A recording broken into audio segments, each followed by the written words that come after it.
So I have made a PowerPoint slideshow with narration for you regarding A Midsummer Night's Dream. A few other thoughts that weren't covered in my first lecture that I think will help you understand this play in a larger context about the Renaissance and some of the more subtle things that Shakespeare is up to in the play.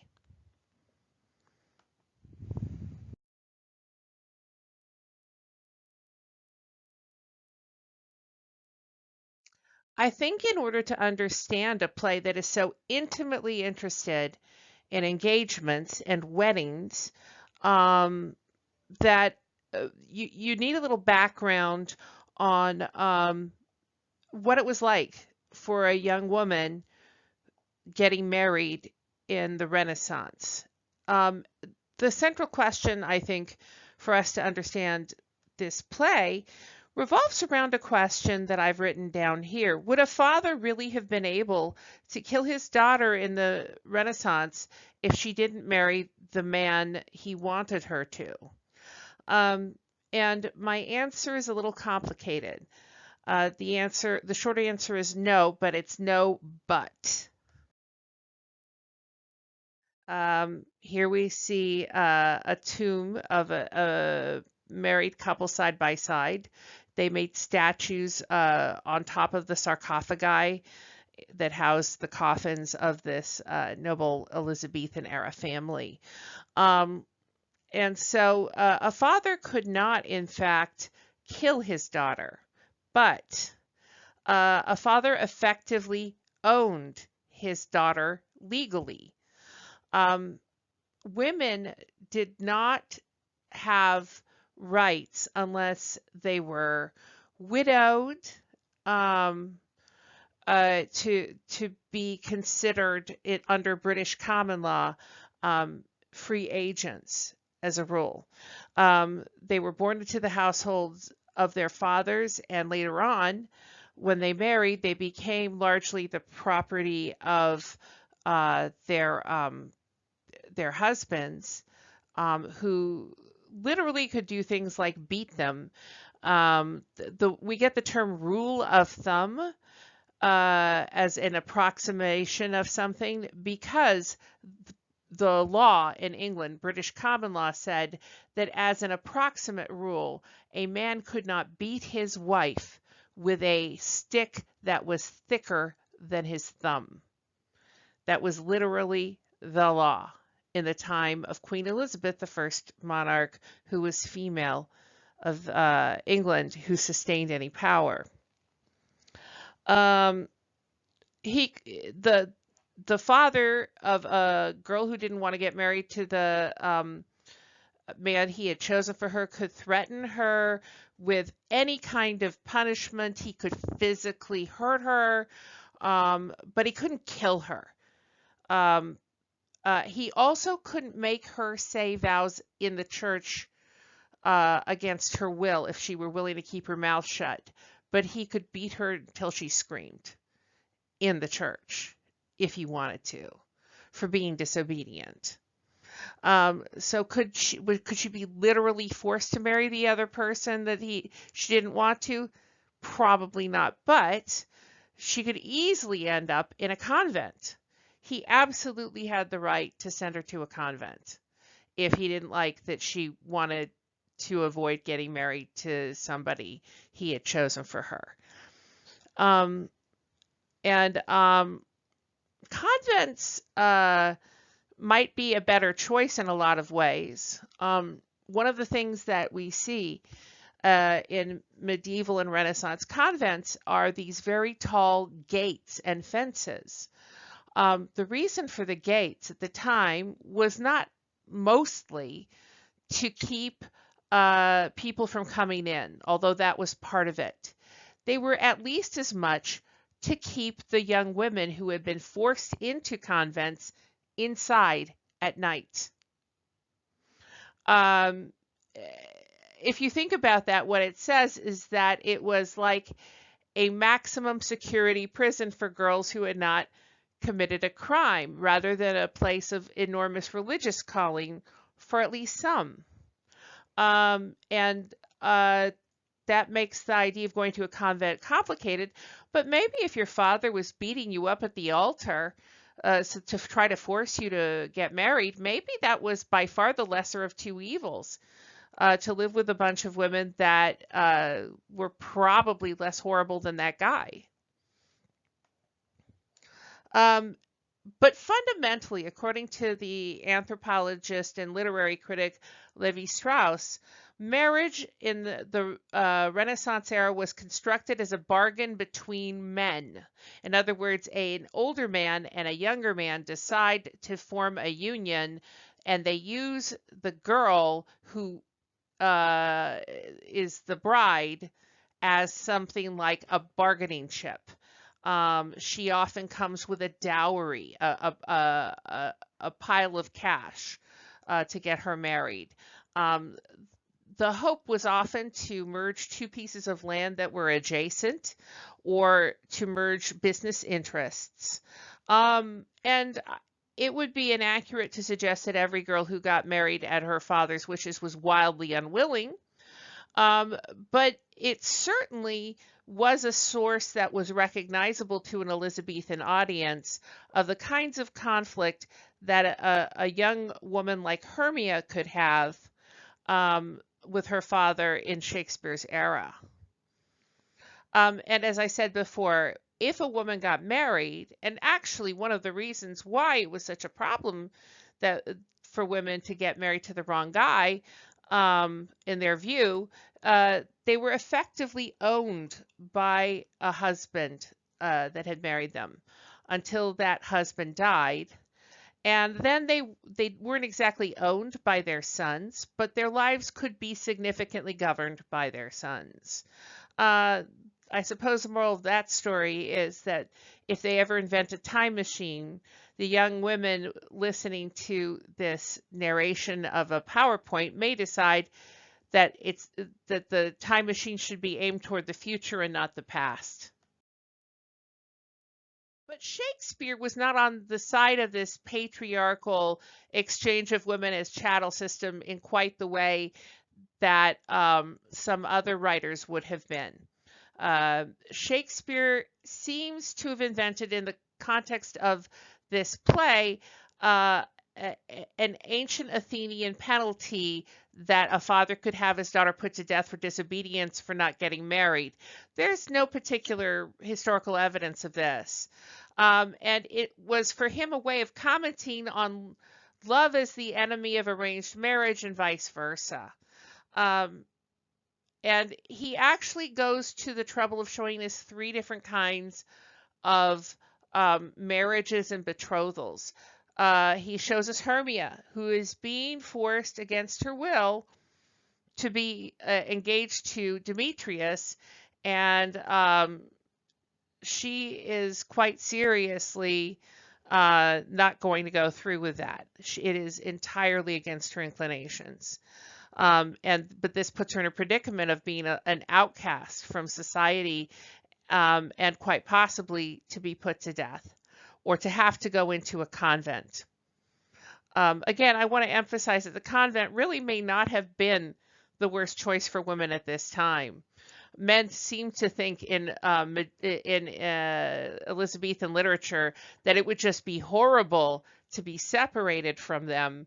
I'm not sure, in a world where a man could beat you with a stick the thickness of his thumb, that being with a bunch of women would have been so rotten if you were a woman who didn't want to get beat down.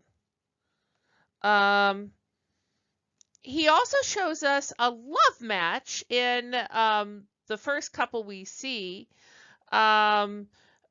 Hippolyta and Theseus. Hippolyta is the queen of the Amazons.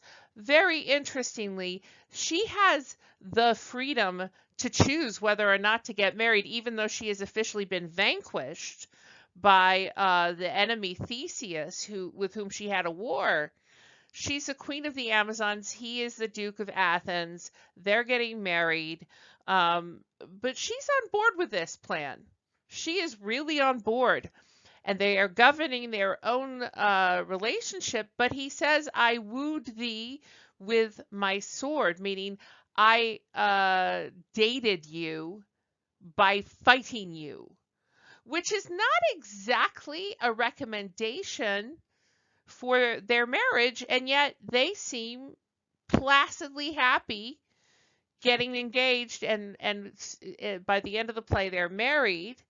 And it's interesting to think about how even when two people really are free to choose for one another, for excuse me, for each to choose each other for themselves, Shakespeare seems to not be entirely convinced that this situation is problem free.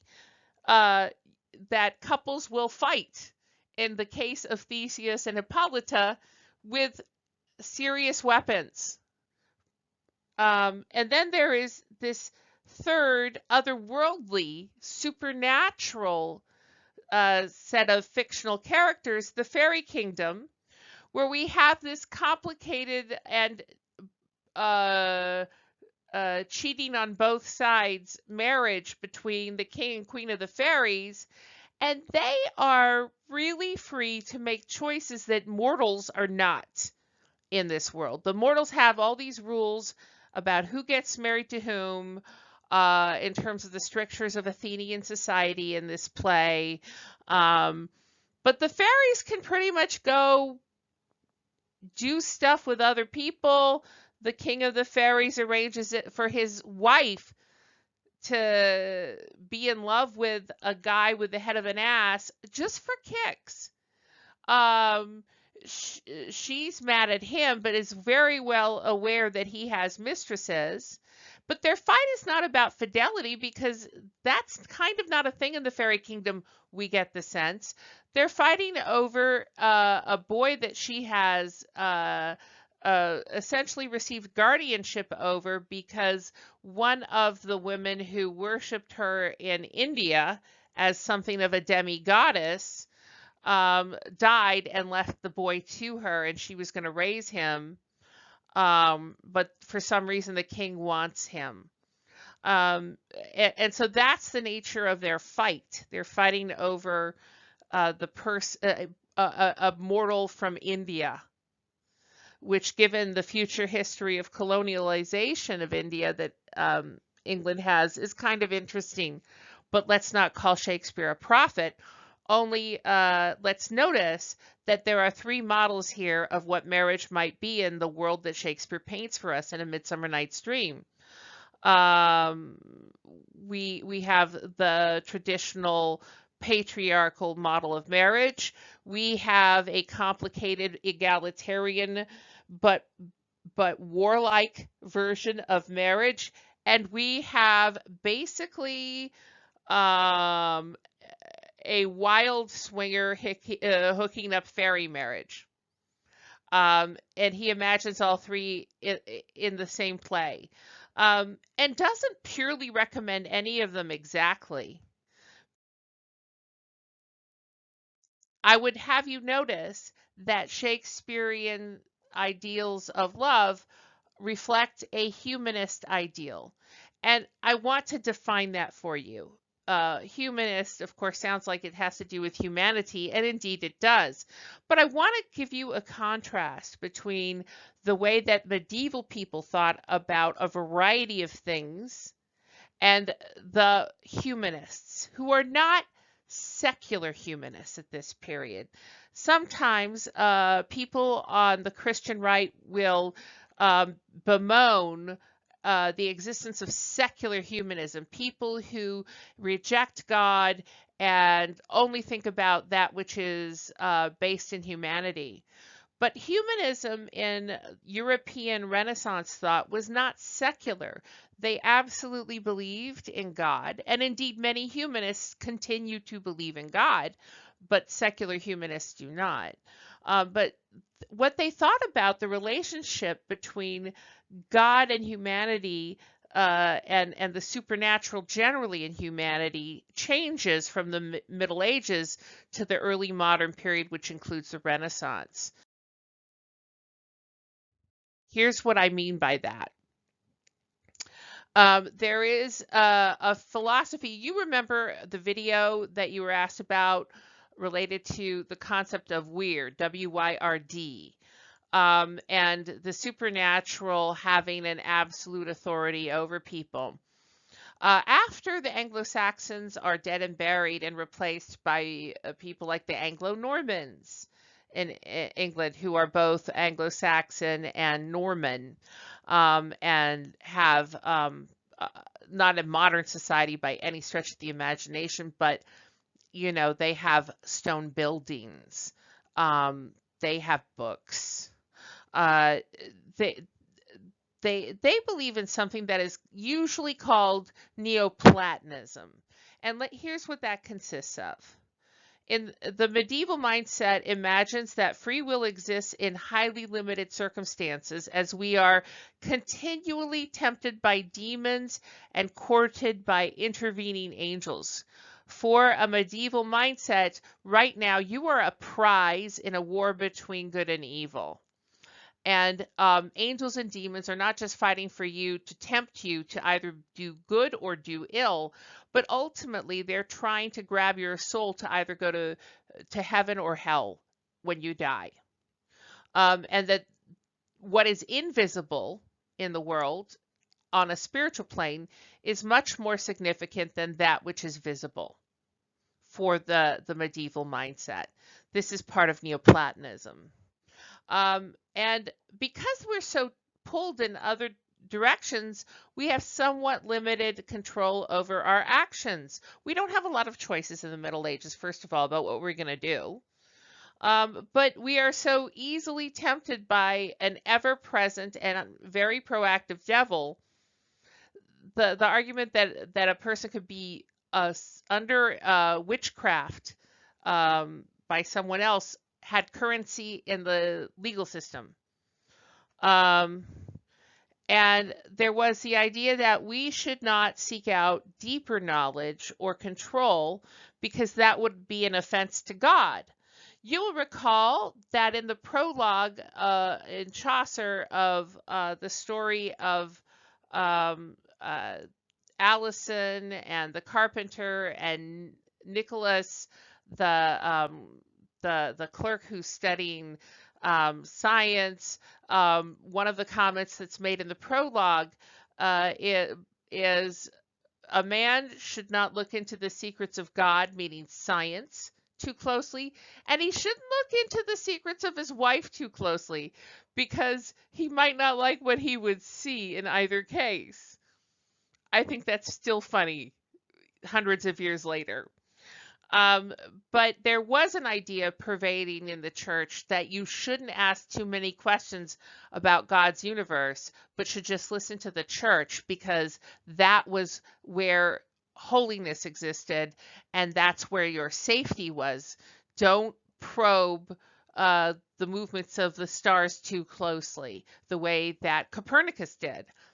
Um, there is a fear of greater knowledge, but humanism rejects that entirely. The Renaissance, if it had a bumper sticker, would be this basically. Uh, Shakespeare gives humanism, which is not secular in the Renaissance, um, its best explanation when Hamlet says, "Our fate lies not in our stars, Horatio, but in ourselves." What a modern idea for compared to what I just described in the Middle Ages, compared to weird that you talked about before in the beginning of our studies together.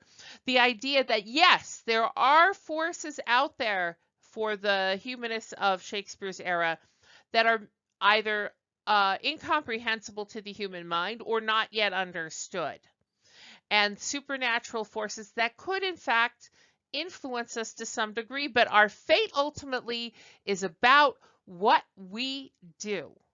I have to believe that you don't see yourself simply as a victim of forces greater than yourself as a modern person. You wouldn't be enrolled in college if you didn't think you could improve your circumstances somehow through being at college. Likewise, Shakespeare is saying in that one passage in Hamlet, the sentiment that maybe divides medieval era from modern era, of which Shakespeare is in the early part, which is that humans are largely in charge of their own destinies. Um, and so for the people of Shakespeare's era, demons and angels absolutely exist, but we really do have free will. Our will matters and governs most of what happens. The spirit of man, spiritus mundi, as it's called in Latin, was at least as powerful a force on earth as angelic and demonic forces for the early modern people of England. Um, and political power, economic power, genius, innovation, all of these things could change the destiny of a person or a group of people. And for us to explore new frontiers delights God in modern thinking, as he created all the things science studies. So if you want to learn about the way that the sun or the planets are in the sky, well, how could that displease God? He created it, and you're curious about something amazing he did in the thinking, not of the people who tortured Copernicus in the late Middle Ages, but in the modern era, there is room for inquiry, particularly, I would say, in Protestant countries at this time. The Spanish Inquisition is happening at the same time Shakespeare is. Um, the Spanish Inquisition is happening at the same time that Shakespeare is writing, and consequently, there are parts of Europe where inquiry is freer than others. England is a Protestant country at this time and can therefore be a place where people are allowed whatever science will allow them to discover without fear of being called inherently heretical for exploring that science. Um, Instead of fearsome supernatural forces being the primary actors in human existence, Renaissance thinkers consider humans as explorers in God's creation. Literally, the division for many thinkers between the modern era, which includes the Renaissance, the beginning of the Renaissance and the end of the medieval, is Columbus sailing to the New World in 1492. Here we see on the left a drawing by Leonardo da Vinci where he tries to imagine a prototype of a helicopter. In fact, he was right about the physical forces at work. He just didn't have a motor. This helicopter with a motor would totally work. Isn't he smart thinking about that hundreds of years ago? And here we have the kind of boat that Columbus would have sailed, one of the three, of course. Um, so for the Renaissance, we should be explorers. The idea that individual love matches might govern marriage choices is new in Shakespeare's day. Shakespeare didn't quite invent the idea, but he is certainly its most persuasive spokesperson. He is not on team arranged marriage, he is on team love. Um, there's a reason why he is known for Romeo and Juliet. It's a very beautiful and persuasive play in favor of loving instead of having your parents decide who you marry. And given that this was in part an age of exploration, in certain circles, to some degree, um, being in love was almost like exploring. And anyone who has ever been young and in love understands how it feels to each generation of lovers as if they have invented love, that individually each person invents love. Here we see a scene of a production from the 1960s of Romeo and Juliet and the balcony scene. They are not quite having a moon landing, um, but they are, for Shakespeare, kind of emotional explorers. And as I said, Shakespeare champions love and lovers over father-governed marriage. We're going to talk about this soon, but he writes, "To the marriage of true minds, let no man admit impediments." Oh my goodness. What a beautiful idea. What he seems to mean about the marriage of true minds is the idea of being deeply in love with someone who really, really, really, really, really gets us, and we really, really, really, really get them. Isn't that what we all, in our heart of hearts, want? Are we just trying to merge lands next to each other so we can have a larger piece of property, possibly even ascend to the knighthood because we have this much land? Um, I think that because Shakespeare has explained it to us, most of us are on team love. But in Midsummer Night's Dream, as I said in my previous video, Shakespeare is still admitting that love often resembles madness. It is crazy to love, and when we look back at love that is no more, we realize we were in error a lot of the time about who was worthy of love. People that looked unbelievably attractive no longer seem to be that attractive. Um, and it's almost as if we have been crazy while we were in love with that other person. Shakespeare's aware of that, so he can make the Queen of the Fairies fall in love with the guy with the head of the ass, who uh, who is in fact no great catch when he's got a human head either. On another topic, I would like to tell you some information about Bottom and his players in this play.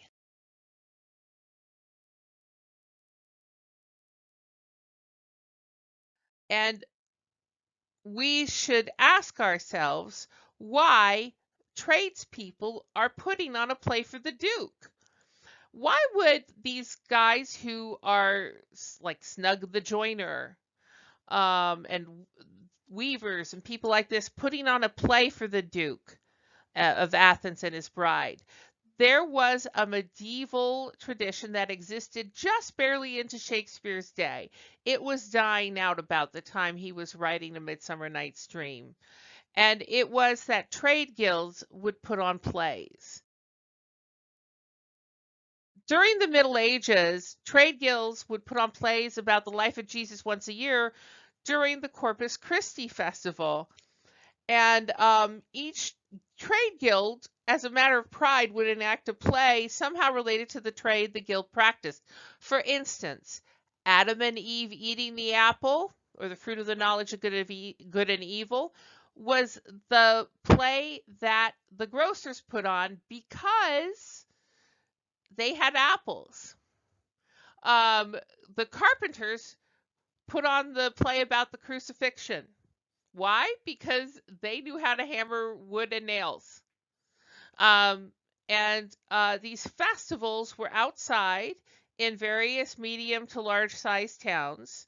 They were initially initiated by the church, but they were not churchy at all. Things would often get out of hand. People were basically outside on their feet, not entirely unlike the people we see as spectators here. They would often get drunk, and there were reports in crime blotters of the period of fist fights. Lots and lots of drunken fights between the different trade guilds. Like the joiners would say, "We're the joiners, we're the best." "Oh yeah?" say the bricklayers. "There's no way you are." And they would beat each other up while people are enacting scenes from the life of the Virgin Mary and Jesus. It wasn't like going to the churchiest of churches. It was rowdy and frankly undignified. Um, so the thing about these festivals being rowdy too was that not only were they working class and drunk, they were amateurs. They were probably not all that good at acting because they were good at things like carpentry. Um, Shakespeare's players were not good at carpentry necessarily. They were good at acting. And churches, even though they had founded the festival, some people within the churches found the spectacles irreligious because people responded in ways that were not dignified and quiet. When a play was good, of like Jesus being crucified, people were known to storm the stage and say, "Oh Lord, how awful," kind of like how people cry at Mel Gibson's movie The Passion, even though we know that's just an actor up on the screen. People would have a very emotional reaction to watching someone being tortured to death, even if it was just play acting. And some churchmen thought that was undignified. Also, the brawling wasn't exactly holy, and the foul language and the vomiting and God only knows what else. Um, but in Shakespeare, I think more than anything else, must have been somewhat offended by the amateurish nature of these plays. You notice how bad these tradespeople are at putting on a show. I don't think that's an accident. I think that the play within the play here is an argument for professional actors and theaters, an argument that is admittedly self-serving, but Shakespeare may not have been wrong just because he was self-serving.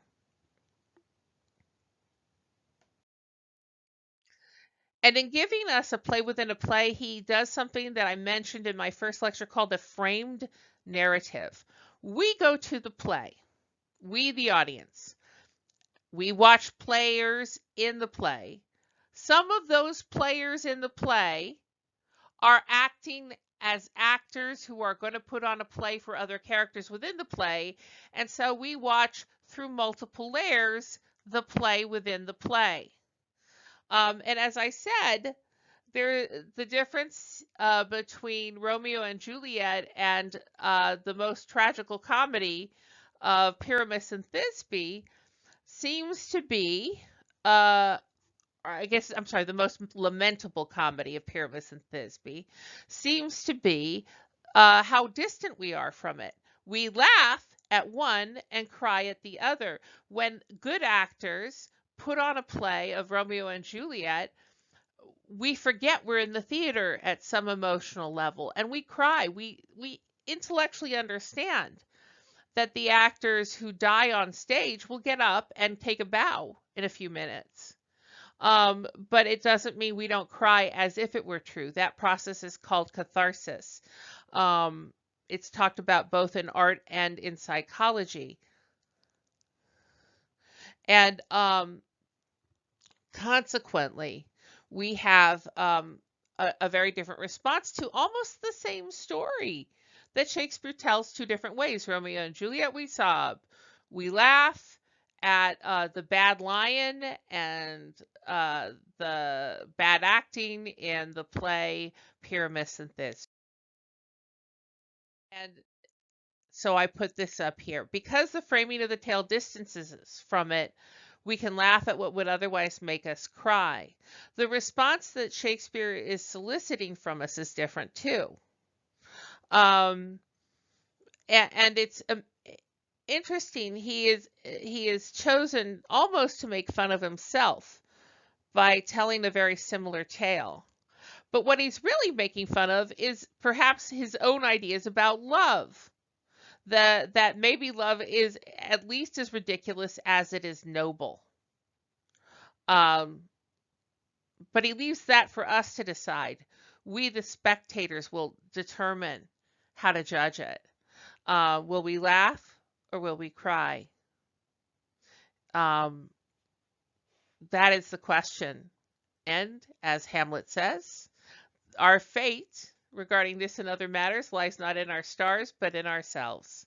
That's everything I wanted to tell you about this at this time.